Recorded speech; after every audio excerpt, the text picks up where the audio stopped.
Os destaques da semana entre os julgamentos do plenário do Supremo Tribunal Federal. Você confere aqui na TV Justiça. É a penúltima edição do ano de 2016 do Plenárias, que está começando agora.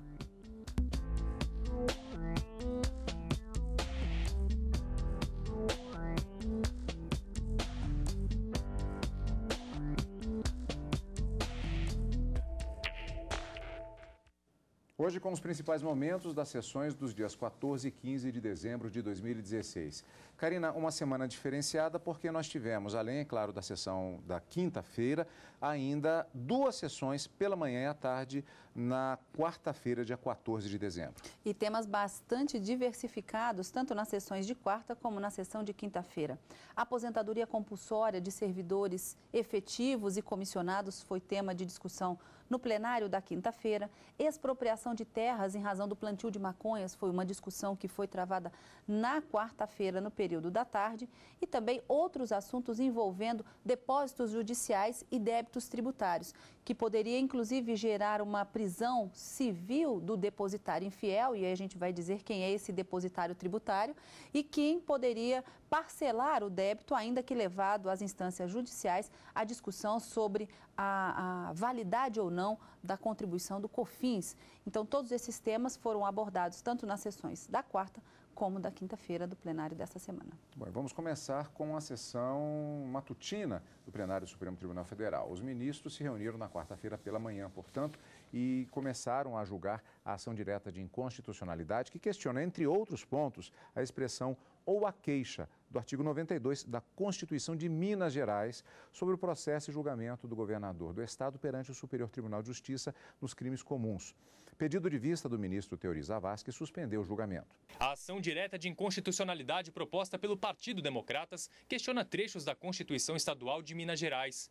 Um deles é o que permite o afastamento do governador em caso de recebimento de denúncia ou queixa relacionada a crimes comuns pelo Superior Tribunal de Justiça. A legislação também trata do processo e julgamento e não exige autorização prévia da Assembleia Legislativa para que o governador seja processado junto ao STJ.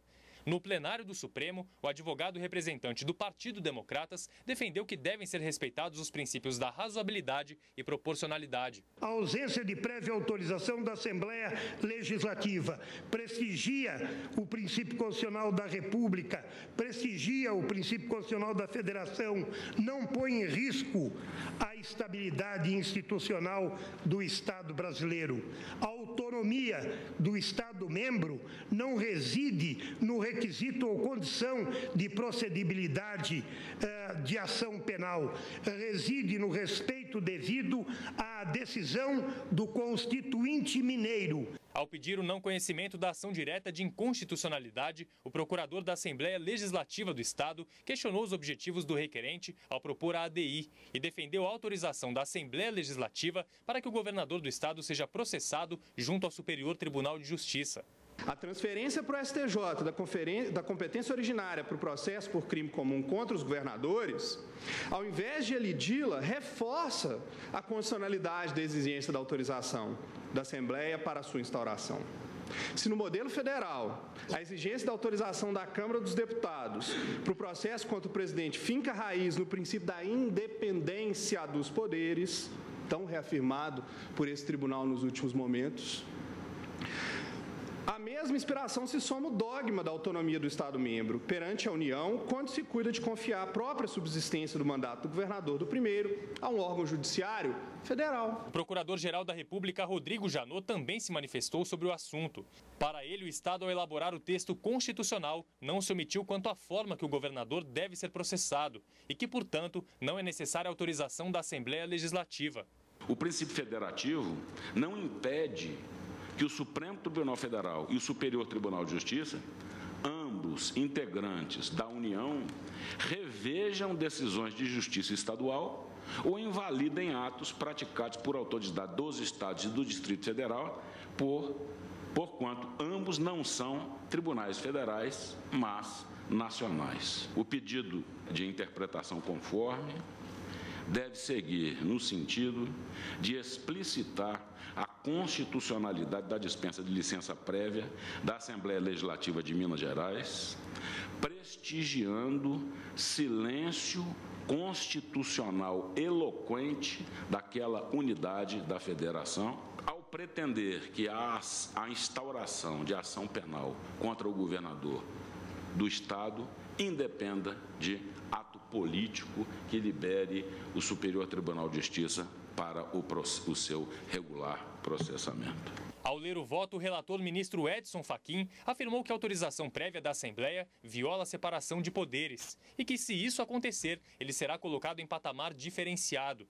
O relator votou pela não exigência da autorização da Assembleia para que o governador seja processado junto ao STJ e manteve a validade do artigo 92 da Constituição Estadual, questionado na ação direta de inconstitucionalidade. Não há, assim, qualquer inconstitucionalidade na expressão ou queixa, precisamente porque não houve essa diferença entre crimes de ação penal pública e crimes de ação penal privada, sendo consentânea, portanto, com o disposto no artigo 105, inciso 1º, letra A da conclusão da Constituição. Concluo, então, senhor presidente.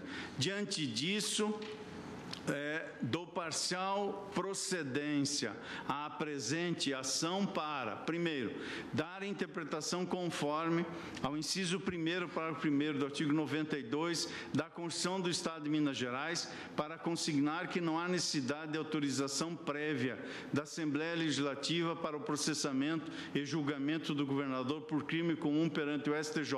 E, segundo, julgar improcedente o pedido de declaração de inconstitucionalidade da expressão ou queixa do inciso 1º, parágrafo 1º do artigo 92 da Constituição Estadual de Minas Gerais. Após o voto do relator, o ministro Luiz Roberto Barroso decidiu votar pela inconstitucionalidade da autorização prévia da Assembleia Legislativa para o governador ser processado, mas considerou desnecessário o afastamento automático do chefe do Poder Executivo Estadual, após o recebimento de denúncia ou queixa pelo Superior Tribunal de Justiça. O ministro Teori Zavascki pediu vista do processo, mas o ministro Marco Aurélio antecipou o voto, julgando o pedido improcedente. À tarde, os ministros voltaram a se reunir. O plenário do Supremo Tribunal Federal decidiu, então, que expropriação de terras por cultivo de plantas psicotrópicas pode ser afastada, desde que o proprietário comprove que não teve culpa. O plenário analisou um recurso em que o Ministério Público questionava a expropriação pelo INCRA de uma fazenda em Pernambuco, em que a Polícia Federal encontrou mais de 6 mil pés de maconha. O MP alegou que, se o plantio da droga ocorreu sem o conhecimento do proprietário, a terra não poderia ser expropriada. O relator, ministro Gilmar Mendes, destacou que a expropriação pode ser afastada se o dono da terra demonstrar que não ocorreu em culpa. Mas, no caso, o Tribunal Regional Federal da 5ª Região demonstrou a participação dos proprietários, ainda que por omissão. O plantio da droga atingiu 2 imóveis com matrículas distintas, ambos com proprietários falecidos. A ação de expropriação foi contestada pelos herdeiros, que confirmaram ter a posse dos imóveis. A responsabilidade de apenas um dos condôminos é suficiente para autorizar a desapropriação de todo o imóvel. Eventual acertamento da relação entre os proprietários deve ser providenciada em ação própria. Todos os ministros acompanharam o voto do relator. A expropriação prevista no artigo 243 da Constituição Federal pode ser afastada desde que o proprietário comprove que não incorreu em culpa, ainda que invigilando ou ineligendo. Eu acho que essa é uma boa solução, porque afasta a responsabilidade puramente objetiva, que eu teria dúvida de consagrar, sobretudo sem lei, porém, de certa forma, promove uma inversão do ônus da demonstração. É possível, sim, a interpretação que consagra uma presunção juris tantum de dolo ou culpa, com a consequente inversão do encargo probatório. A expressão da Constituição, ela visa exatamente a fazer uma distinção entre a desapropriação e a expropriação. Aqui é caso de expropriação, que é uma hipótese de desapropriação com fisco, que tanto quanto pude pesquisar, vem prevista essa expropriação na Convenção de Viena contra o tráfico de entorpecentes, está na nossa Constituição, e eu cito aqui vários países que tratam do denominado confisco alargado, que é mais ou menos isso que a nossa Constituição preconiza. Com esses fundamentos, e depois fazendo a juntada de voto, eu acompanho integralmente o voto do ministro Gilmar Mendes. Como o recurso teve repercussão geral reconhecida, a decisão deve ser aplicada por todos os tribunais do país ao analisarem casos semelhantes. Ainda durante a sessão, por 7-3, o plenário declarou inconstitucional resolução do Tribunal de Justiça do Rio de Janeiro, que permitiu a reeleição para a presidência, desde que observado um intervalo de 2 mandatos. A maioria dos ministros acompanhou o voto da relatora, ministra Carmen Lúcia.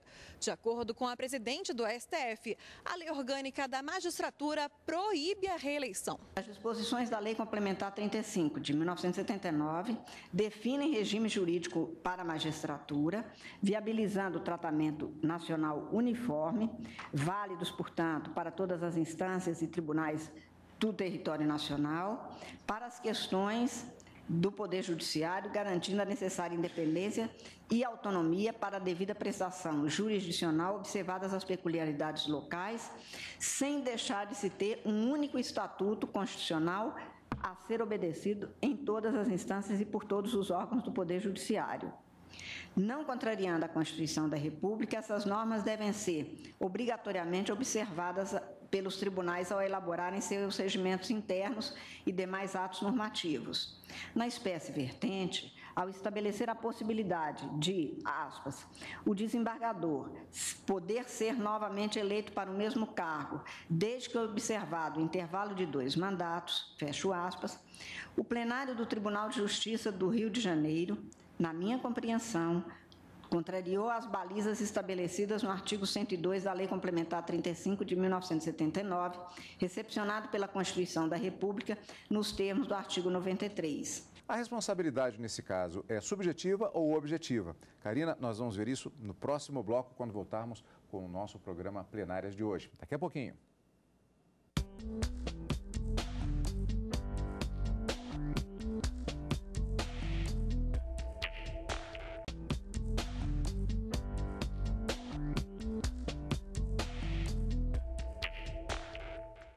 De volta com os destaques da semana no nosso programa Plenárias de hoje. Karina, no bloco anterior nós vimos que aconteceram 2 sessões, pela manhã e pela tarde, no plenário do Supremo Tribunal Federal, na quarta-feira. Em relação especificamente ao julgamento da tarde, que foi destaque, a questão da expropriação de terras em que houve a utilização pelo menos que seja parte dela para plantio de psicotrópicos, de plantas psicotrópicas. A discussão principal era sobre responsabilidade objetiva ou subjetiva do proprietário das terras. Do que é que se trata exatamente isso? Quando a gente fala em responsabilidade subjetiva, fala-se numa necessidade de se comprovar um dolo ou uma culpa para que aquele efeito, para que aquele dano tenha sido causado e aí gerar o dever de indenizar. Aqui, no caso, haveria a necessidade do proprietário das terras comprovar que não por culpa dele, as terras teriam sido, teria havido essa plantação de maconha. Então, por exemplo, ele poderia alegar que as terras dele estariam esbulhadas e até mesmo com ações possessórias para reintegração, alguma coisa nesse sentido, e que, portanto, ele estava zelando pela sua propriedade, mas que houve a plantação e que, por isso, ele não poderia ser expropriado. Então, é nesse sentido que viria essa alegação de possibilidade de afastamento dessa expropriação em razão de uma comprovação de uma culpa que não era dele. No contrário, a responsabilidade objetiva é aquela que independe de demonstração de culpa para que haja o dano. Então, basta que se comprove o nexo de causalidade e o dano, que haja o dever de indenizar. Trazendo para o caso concreto, eu sou proprietária das terras, houve a plantação de maconha, haveria a possibilidade de expropriação. Isso é uma jurisprudência que não é pacífica nos tribunais, principalmente no STJ, e o Supremo Tribunal Federal, ao decidir esse recurso extraordinário, disse: a responsabilidade é objetiva, mas é possível que o proprietário possa afastar essa sua responsabilidade e não ter as suas terras expropriadas, desde que ele comprove, que não por culpa dele havia o plantio dessas plantas psicotrópicas. Então, responsabilidade objetiva com a possibilidade de afastamento da expropriação em decorrência da comprovação de que não houve culpa, nem elegendo e nem vigilando. Não no sentido assim, ele não deixou de vigiar as suas terras, mas por algum motivo houve a plantação. Então, ele tem que demonstrar e comprovar para que ele não seja prejudicado e não tenha as suas terras confiscadas. Karina, destaque da sessão plenária da quarta-feira, vamos conferir o que foi destaque na penúltima sessão do ano do plenário do Supremo Tribunal Federal, na sessão plenária da quinta-feira. Os ministros declararam inconstitucional lei que permitia a prisão do contribuinte inadimplente. Por unanimidade, os ministros declararam inconstitucional medida provisória convertida em lei que permitia ao juiz decretar a prisão do contribuinte diante do não recolhimento ou depósito do tributo devido, antes mesmo que ele pudesse apresentar defesa. Todos os ministros acompanharam o voto do relator, ministro Gilmar Mendes. Caso o patrimônio do contribuinte esteja de tal forma desfalcado que sequer consiga depositar o valor da contribuição descontada do empregado, de nada adiantará decretar a sua prisão civil. De certo, a sentença revela-se completamente desnecessária, inútil e inadequada ao fim colimado, pois não terá qualquer efeito prático, senão o de privar o devedor de sua liberdade. E, por fim, diz Sua Excelência, sem a possibilidade de prisão do devedor, não há motivo para que a demanda siga o procedimento da execução por quantia certa, à medida que a Fazenda dispõe de instrumentos processuais mais ágeis e eficazes para cobrar a dívida. No entanto, tendo em vista o alargamento da declaração de inconstitucionalidade para evitar insegurança jurídica ou qualquer prejuízo ao erário em relação aos prazos prescricionais, entendo que as ações de depósito fiscal em curso deverão ser transformadas em ação de cobrança de rito ordinário, sendo oportunizado ao poder público a sua adequação ou requerer a sua extinção. Então, presidente, eu reputo inconstitucional a integralidade, portanto, estou ampliando, da Lei 8866, por contrariedade aos princípios da proporcionalidade, do devido processo legal e também do direito de propriedade. E estou julgando procedente a apresentação para declarar a inconstitucionalidade in totum da Lei 8866 de 93. Como voto? Eu também entendo que procede integralmente a pretensão de inconstitucionalidade deduzida, no caso, pela CNI. E, em consequência, eu também declaro a inconstitucionalidade integral da Lei número 8.866, de 11 de abril de 94, que resultou da conversão da medida provisória 449, de 17 de março de 94. A decisão foi tomada em ação proposta pela Confederação Nacional da Indústria, que alegou que a prisão não pode ser utilizada como meio de cobrança. Não importa o tipo ou a origem do depósito infiel, ele sempre será ilegal.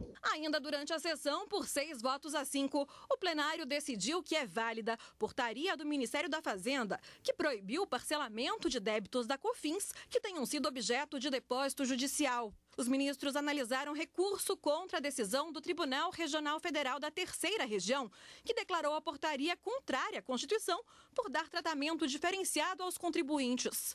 A maioria dos ministros seguiu o voto do relator, ministro Luiz Fux, pela cassação da decisão do TRF3, entendendo que não há nenhuma ilegalidade na norma. O critério de desigualação está em consonância com os interesses protegidos pela Constituição Federal, porquanto prestigia, agora mais ainda com essa cláusula da duração razoável dos processos, prestigia a racionalização na cobrança do crédito público, substanciando solução administrativa que evita o ajuizamento de milhares de demandas desnecessárias e estimula o contribuinte em situação irregular ao cumprimento de suas obrigações. O depósito judicial é uma garantia para as partes litigantes de que a decisão produzida ao final do processo será efetiva.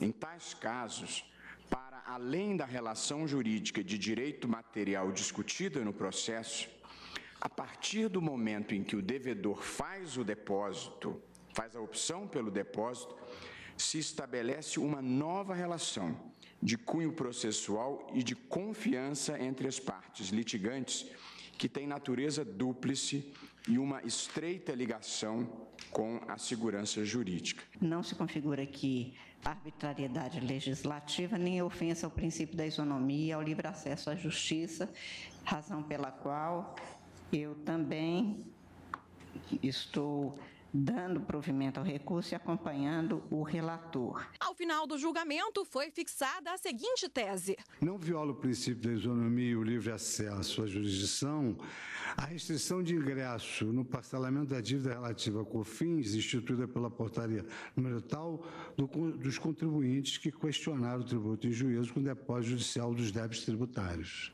Karina, a prisão civil por dívida sempre foi um tema polêmico. Aliás, basta lembrar que na Roma Antiga, que baseia uma parte significativa do direito ocidental, era possível uma série de sanções, inclusive a prisão e às vezes até penas de morte, em função da prisão por dívida. Não é a nossa realidade e isso é abordado até mesmo em tratados como o de São José da Costa Rica, que foi citado pelo ministro Celso de Mello no plenário do Supremo Tribunal Federal. Nesse caso, uma série de argumentos, uma série de debates interessantes, inclusive sobre a prisão relacionada, a prisão civil relacionada à inadimplência tributária. De que se trata exatamente essa questão e qual a dimensão da decisão de hoje? Na quinta-feira, além do julgamento que tratava do parcelamento dos débitos tributários para aquele contribuinte que foi ao Poder Judiciário para discutir a validade do pagamento da COFINS, houve também o julgamento de uma ação direta de inconstitucionalidade que contestava uma lei, a 8866 de 94, e até durante o julgamento a ministra Carmen Lúcia se confundiu achando que eles estavam declarando a inconstitucionalidade da lei de licitações, que é a 8666 de 93. Mas, na verdade, havia uma alegação de que essa lei 8866 de 94, que já estava suspensa em razão de uma liminar concedida no mesmo ano, ela trata da prisão civil do depositário de débito tributário. Quem é esse depositário de débito tributário? É toda pessoa que tem a obrigação de recolher um determinado tributo ou de recolher uma parcela previdenciária, não é? Uma contribuição previdenciária de terceiro e não faz. E essa lei, ela determinava a possibilidade de prisão civil desse depositário tributário, caso os recolhimentos não fossem efetivados. Como eu disse, a lei está suspensa desde 94, mas a liminar acabou sendo confirmada no plenário para se declarar a inconstitucionalidade dessa norma, à luz não só da impossibilidade de que a legislação crie meios coercitivos, e esse foi um dos argumentos trazidos pelo ministro Gilmar Mendes.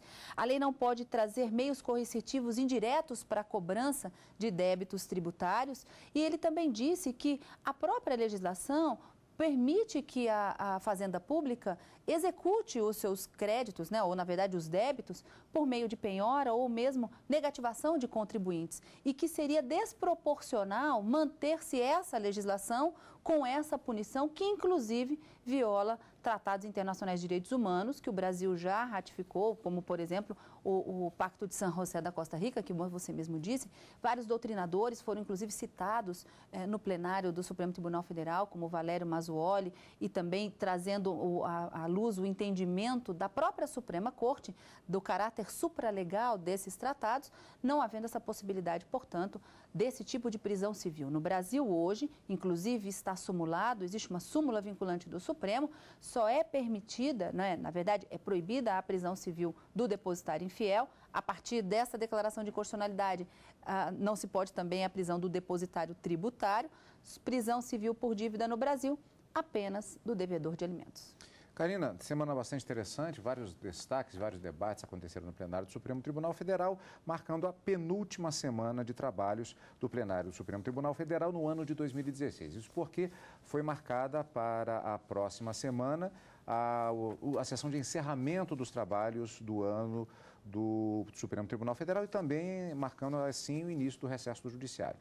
Portanto, nós ainda temos encontro marcado na próxima semana, Karina. É isso aí, encontro então na segunda-feira no Direto do Plenário e no Plenárias no final de semana. Muito obrigado pela sua companhia, como sempre, e continue conosco na TV Justiça.